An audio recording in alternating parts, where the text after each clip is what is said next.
यार एक बात बताओ। जब तुम ब्राउज़र में यूट्यूब या गूगल ओपन करते हो तो सिर्फ 2-3 सेकंड में पूरी वेबसाइट तुम्हारे सामने कैसे आ जाती है।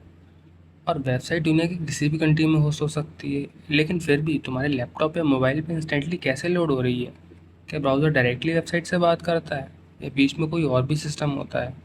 तो आज हम वेबसाइट की पूरी जर्नी समझेंगे, जब तुम यूआरएल टाइप करते हो और जब वेबसाइट तुम्हारी स्क्रीन पर दिखने लगती है। इस पूरी जर्नी को हम इजीली समझेंगे।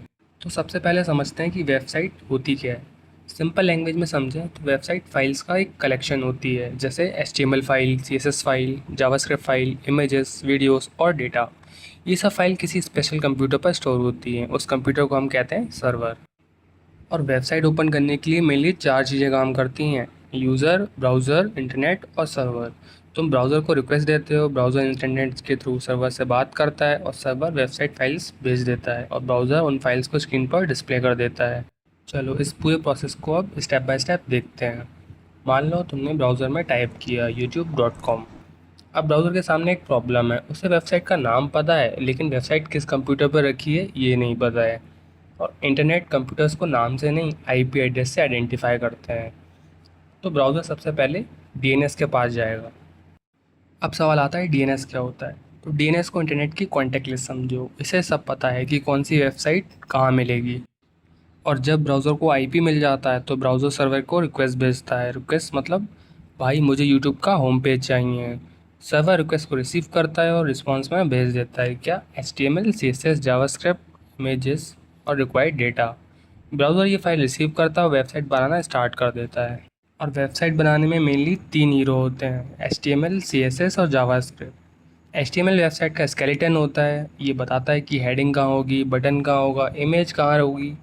और सीएसएस वेबसाइट को ब्यूटीफुल बनाती है, उसमें कलर्स ऐड करती है, फॉन्ट्स लाती है, एनिमेशंस, लेआउट, ये सब सीएसएस का काम होता है।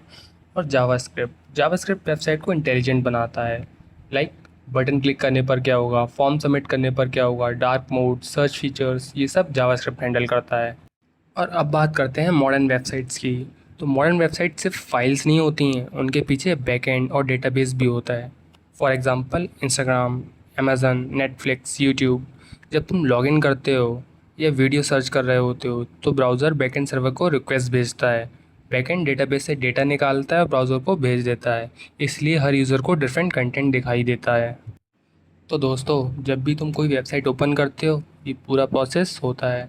यूआरएल टाइप करो, डीएनएस आईपी फाइंड करेगा, ब्राउज़र रिक्वेस्ट भेजेगा, सर्वर रिस्पॉन्स देगा और एचटीएमएल, सीएसएस और जावास्क्रिप्ट लोड होंगे। और फाइनली वेबसाइट स्क्रीन पर रेंडर हो जाएगी। और अगर वेबसाइट डायनामिक है तो बैकएंड और डेटाबेस भी काम करेंगे। अब जब भी तुम गूगल या यूट्यूब या इंस्टाग्राम ओपन करोगे तो तुम्हें पता होगा उसके पीछे कितना इंटरेस्टिंग सिस्टम काम कर रहा है।